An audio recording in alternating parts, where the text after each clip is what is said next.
Sa ikalawang segwada po ng Pasada Balita, pag-usapan po natin ang mainit nga po na issue hinggil nga sa panawagan ni Senador Alan Peter Cayetano na snap elections at magbitiw yung mga opisyal, sila pong mga government official, mga high ranking government official.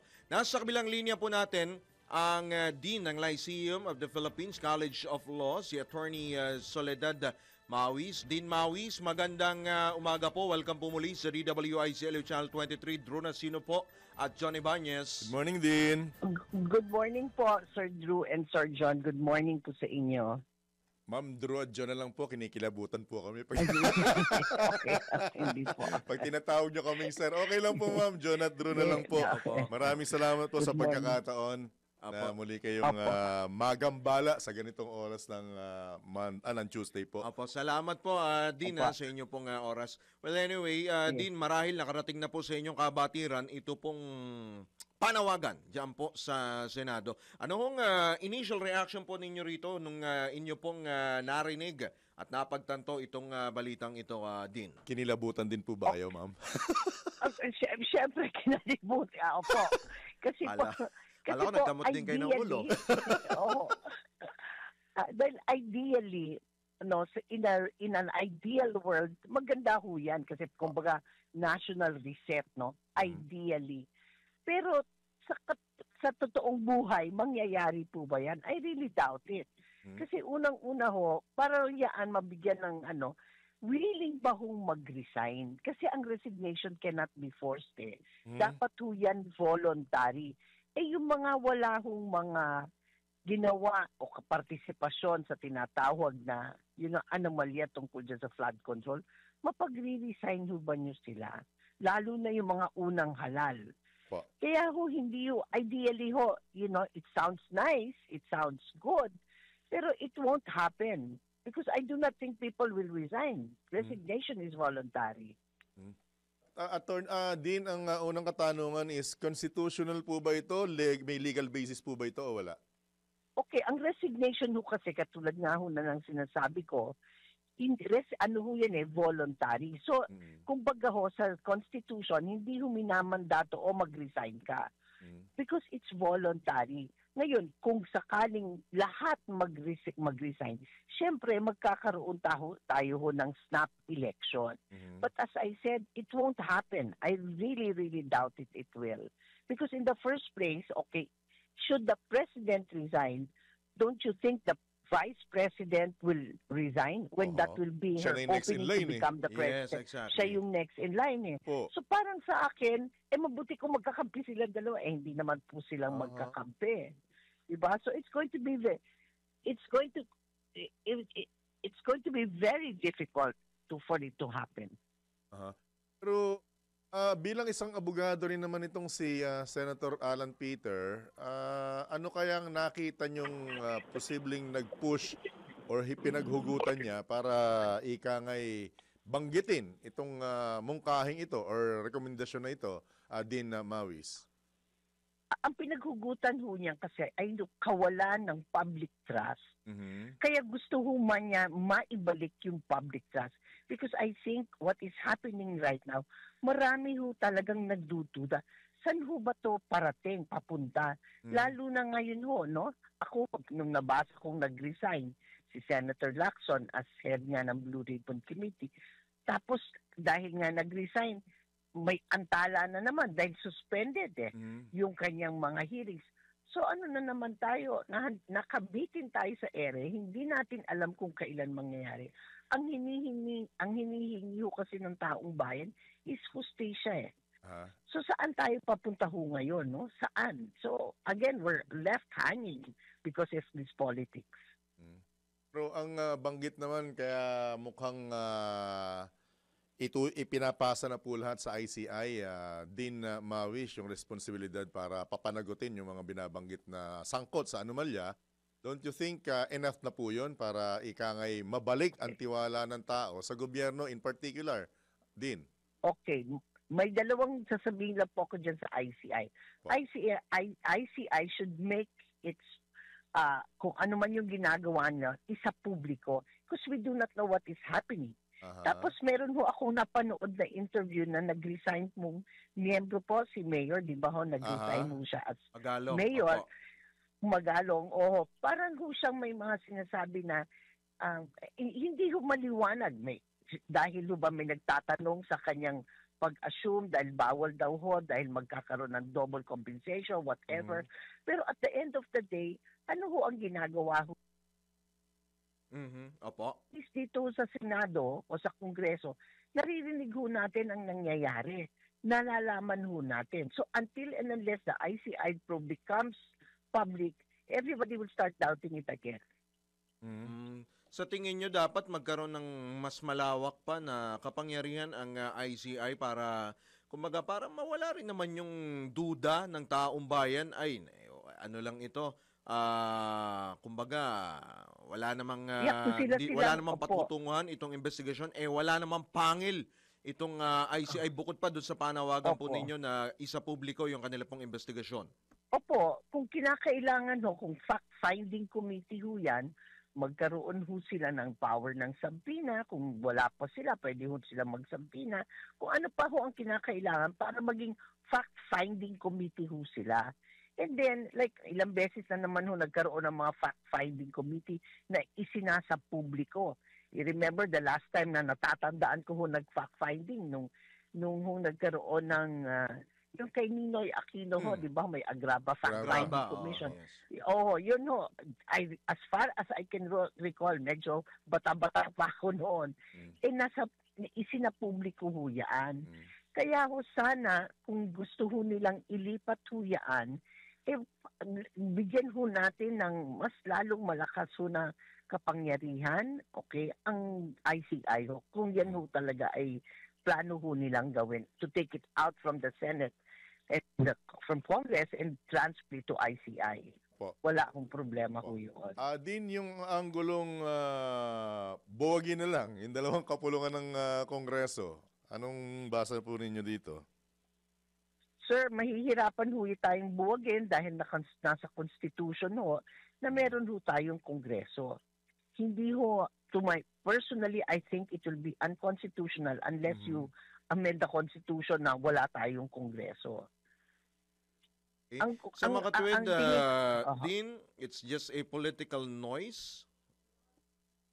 Right now, maybe it's a political noise because to my mind, who will resign? Especially those people who are not at all guilty. Diba ho? Or at least hindi man lang nadadama yung mga pangalan lang.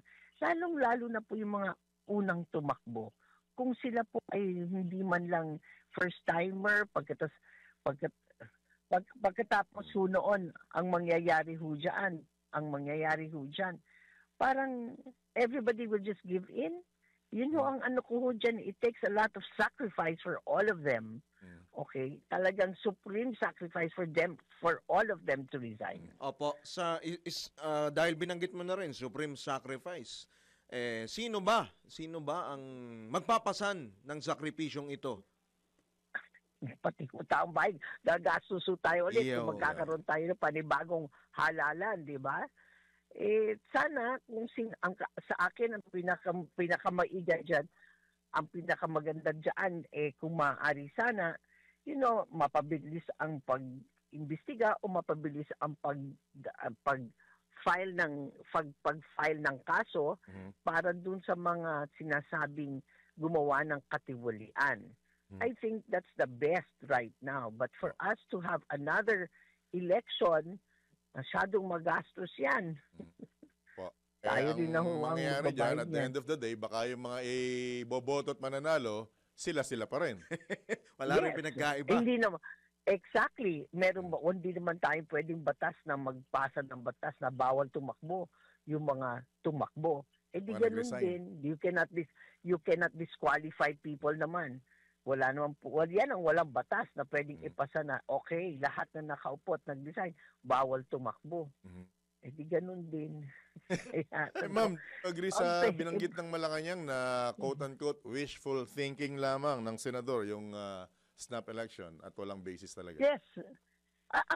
Ako sa walang basis, kung may basis is the voluntariness of the resignation, yan yung basis niya. Legally, you cannot compel a person to resign.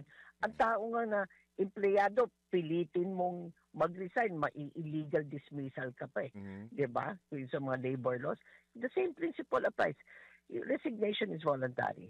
So I think, yes, it is ideal, but it's not realistic. Right? So, kung susundin kaya nung ni Senator Alan Peter Cayetano yung kanyang mismong rekomendasyon at yung binabanggit ng kanyang mismong kapatid na dating alkalde ng Taguig at dating congressman na simulan natin sa ating pamilya ang pagbabago. Yes. May patutunguhan kaya din, Maui, sa palagay ninyo? Alam niyo, ako ang pinakaano ko hutang, ang pagbabago start sa Kinder 1. Okay? Sana ibalik, o kung nabalik man, sana talagang patatagin yung good manners and right conduct. Yeah. You know, we start at home, tapos sa edukasyon. There was a time kasi na tinanggal yung good manners and right conduct sa mga public schools, no? Sana kung naibalik o ibalik, kung hindi pa na ibabalik yung good manners and right conduct. Kasi yung we have to learn, I don't know, good faith, ethics, kailangan ituro eh. Kasi minsan hindi ata tinuturo, di ba? Sa bahay. Tapos yun sa akin ang national reset, no? Yung eleksyon, parang maganda lang yan pakinggan. Magandang pakinggan. Ideal, yes, but not realistic. Ang problema kasi, din, kung sisimulan sa Kinder 1, wala na tayo sa mundo bago mangyari yung pagbabago. Kailan pa yun? Kaya din. Ay, nako, we have to start somewhere. Ako lang, yung bang araw-araw ituro sa bata, hopefully, maging okay. Kasi natatandaan ko yung isang, hindi ko makalimutan yung isang produkto. There was an advertisement on TV, yung ang sabi ang tama, ang ginawa ng matanda, tama sa mata ng bata. Tatandaan ko yan. If you remember, yan tumatak sa isip ko yun eh. Maliit pa ako, pinanood ko na yun. And I said, that's right, no? Kung anong nakikita na ginagawa ng matanda, as far as the child is concerned, tama. So, kailangan natin simulan sa ating mga bata, yun ang start eh. Yes, we might not feel the effects during our lifetime, pero baka magkaroon ng epekto during the lifetime of my grandchild, which is much better, di ba? We have to start somewhere. There should be a moral revival ba? Kasi parang, hindi ako naghuhusga kung tama ba to o hindi. Pero yung mga pangyayaring, kung totoo man, di ba? Batay sa mga naririnig natin, kahindik-hindik na yung plinano, what is so crass to me and so morally depraved, hindi na yung dati milyon-milyon yan. Ngayon bilyon-bilyon na pinag-uusapan natin. Trillion na nga. Kalahating trillion na nga po. Kalahating, di ba?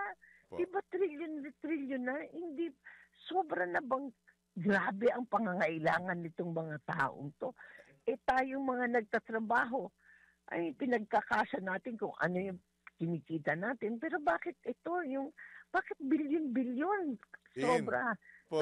Mawis, paalala lang, flood control project pa lang po yung pinag-uusapan natin. May mga road project at ibang proyekto pa po yan. Exactly. Kasi everything is suspect. Oo, sobra talaga. Kaya, yun ang, siguro kaya rin ako talaga, masamang-masama ang loob ko. Sobra na talaga. Yung umupit ka lang ng 1 milyon sobra na. Ito pa kayang bilyon. Ako nga sa talambuhay ko, hindi pa ako nakakita ng trilyon Kanila, nakahawakan na nila. Grabe. Totoo yan. Yung marami kang pera sa lamesa at sa mga suitcases, hindi pa makakakita ng ganon. Anyway, mahirap talaga. Di, nasa inyo pong pagkakataon. Baka may karagdagan pa po kayong panawagan, lalo na sa ating mga mamamayan na talaga namang apektado nitong anomalyang ito. Tsaka sa mga mambabatas po din. Opo. Ako, alam nila ang tama yung mga batas. Alam nila yung tama. I don't have to remind them anymore that again, the supreme sacrifice is tell the truth. Come forward if they are guilty. Come forward. Now is the time. Okay, yan ho ang pinaka-importante. Para na lang ho, at ibalik sa ng bayan yung kanilang nakuha kung meron man, no? At sa ating mga ordinaryong Pilipino, magmatsyag. I mean, huwag tayo hong bibitaw. Dapat ho araw-araw malaman natin ang mga pangyayari. Kasi the more we don't do anything, diba? Yung magmatsyag lang ho tayo eh. Yung let's listen sa problema, no? Let's all be aware. Yun lang naman eh. And maybe that is the start, no, for a new Philippines. Yun po. Right. Thank you, ma'am. Salamat po din sa inyo Thank you pong very oras. much. Magandang Thank you po. umaga po. Okay. Sa uulitin po Good muli. morning. Opo, Good morning po, ulitin Dean. po. Good morning. Bye-bye. Good luck sa ating lahat, ma'am. Thank you po. Good morning. Good luck. Ingat po, ingat. Ingat po, ingat. Si Dean Soledad Mawis po ng Lyceum of the Philippines College of Law.